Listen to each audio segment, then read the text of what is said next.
Oi pessoal, tudo bem? Bom, você já sabe, meu nome é Delberes, eu sou professor e diretor no Departamento de Engenharia Elétrica da PUC do Rio de Janeiro e estou fazendo um resumo, né, do meu curso online Sistema de Distribuição de Energia Elétrica, Introdução à Smart Grid.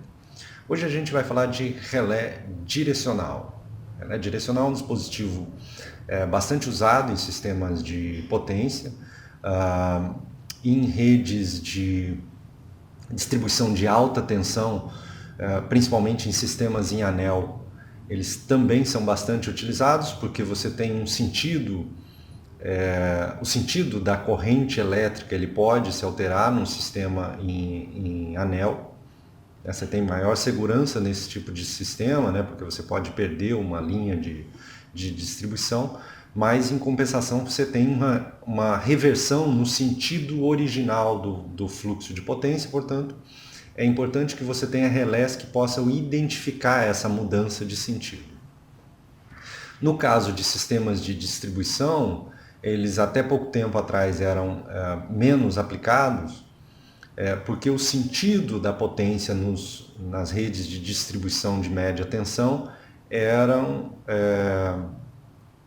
único.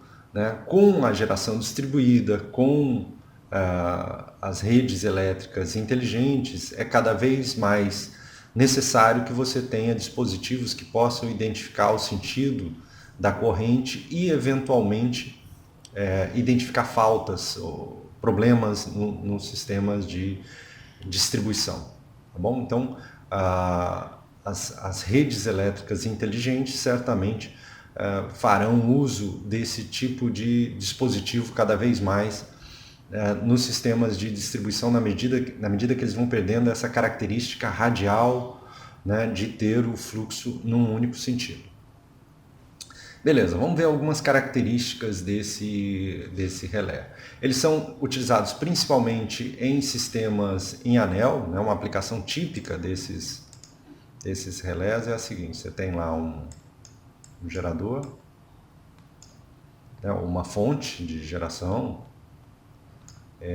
aí você tem aqui as subestações, né, de distribuição.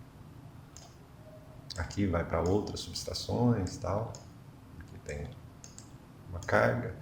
E o sentido do fluxo, ele mais ou menos está definido. Né? Por que mais ou menos? Porque numa eventual falta, num eventual curto-circuito, esse sentido ele pode se inverter para alimentar essa falta. Né? Você pode ter um sentido contrário àquele que estava previsto. E aí é importante que você tenha dispositivos que possam identificar essa variação de fluxo. Por isso que a aplicação clássica desse tipo de relé é em sistemas em anel. Eles buscam eliminar faltas tendo em conta a intensidade e o sentido da corrente. Bom, para você falar em intensidade, os relés de sobrecorrente ou os religadores, eles também atendem isso. Quer dizer, dado um nível de corrente, você atua para aquele nível de corrente ou superior. Agora, o sentido, ele é uma característica, ele é uma funcionalidade adicional ao relé. Quer dizer, os relés de sobrecorrente, de certa forma não, eles são inerentemente não direcionais. Quer dizer, eles podem atuar tanto com a corrente num sentido como em outro sentido. A direcionalidade é uma característica, é uma funcionalidade adicional ao relé. E aí, como é que a gente obtém essa característica adicional? Para obter essa característica adicional, a gente precisa olhar no plano cartesiano, né, uma grandeza que a gente chama de grandeza de polarização, que é a grandeza que vai nos permitir ver o sentido da corrente elétrica. E aí essa grandeza de polarização pode ser tensão, pode ser corrente, mas em geral as aplicações clássicas envolvem você utilizar uma tensão como grandeza de polarização. Então a tensão é uma grandeza de polarização. Além da grandeza de polarização, ou seja, a grandeza que vai dizer qual é o sentido, a gente tem também uma grandeza de atuação, que normalmente é dado por uma corrente. Reparem que eu estou desenhando tudo isso dentro do plano cartesiano, porque esses fasores eles vão se relacionar com as características do relé. E quais são as características do relé? Elas têm a ver com a conexão, ou seja, com a forma como os TPs e TCs estão conectados. Se você quiser usar uma grandeza de linha, por exemplo, a tensão VAB como grandeza de polarização, você tem que conectar os TPs de maneira que você tenha essas tensões VA e VB no secundário e possa obter a diferença VAB delas. Assim como se você quiser ter a tensão VAC como referência, ou no caso de um sistema, no caso do sistema trifásico, como eu estou falando, né, várias grandezas de referência, VAB, VAC, VBC, etc. Então essa conexão ela tem a ver com a grandeza que a gente vai utilizar. E outra característica importante é o ângulo de conjugado máximo que o relé tem. O ângulo de conjugado máximo é o ângulo a partir da grandeza de polarização que vai fazer o relé atuar. Né?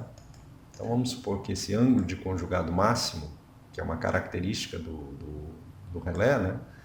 E normalmente ele tem essa letra grega aqui e tal, esse ângulo de conjugado máximo ele está aqui. Então esse ângulo de conjugado máximo define qual é o nível máximo de conjugado que eu vou ter, ou seja, de força que eu vou ter para esse relé atuar. Ao definir o ângulo de conjugado máximo, automaticamente eu defino o conjugado zero, ou seja, a partir do ponto no qual o relé não vai atuar. E é isso que vai me dar a direcionalidade do relé. Então, perpendicular à reta de conjugado máximo, a gente tem a reta de conjugado zero. Então, dado a reta de conjugado zero, a gente consegue definir uma região de atuação do relé e uma região, então, vou chamar aqui de atua e aqui de não atua. Né? Então, são duas áreas diferentes de atuação do relé, e aí fica caracterizada a tal direcionalidade do nosso relé. Querem ver um exemplo? Vamos supor que foi aplicado um curto-circuito num ponto F de um sistema elétrico. Né? Aqui a gente tem um sistema típico, pode ser de... Em geral, esses sistemas ou são de alta tensão de distribuição ou de transmissão. Né? Aqui você tem uma fonte de geração, aqui você tem uma fonte de consumo, uma carga, né? E está aqui um relé direcional que vai identificar problemas associados à direção. E aí foi aplicado um curto-circuito entre as fases B e C e a Terra, ou seja, um curto-circuito bifásico para a Terra, no ponto F. Deseja saber a corrente e a tensão que aparece em cada relé, são 3 relés direcionais, com conexão de 30 graus e conjugado máximo tal e igual a zero. Né? Então essa conexão de 30 graus, ela sai daqui. Ó. Imagina que você tem uma tensão VA, defasado de 120 graus da tensão VB, que está defasado de 120 graus da tensão VC. Então, o relé que a gente escolheu foi o VAC. Né? Então, você tem um ângulo aqui, ó. Se eu colocar o VC aqui, esse aqui é menos VC, né? Menos VC. E você somar VA com VC, ou seja, calcular o VAC, né? Você vai ter um ângulo VAC que está aqui. Ó. Uma tensão VAC que está aqui. Né? Então, essa conexão 30 graus tem a ver com o ângulo de defasagem entre a tensão de referência e e a tensão que você está utilizando para conectar o seu relé. Beleza? E o ângulo tal igual a zero significa que em cima do VAC,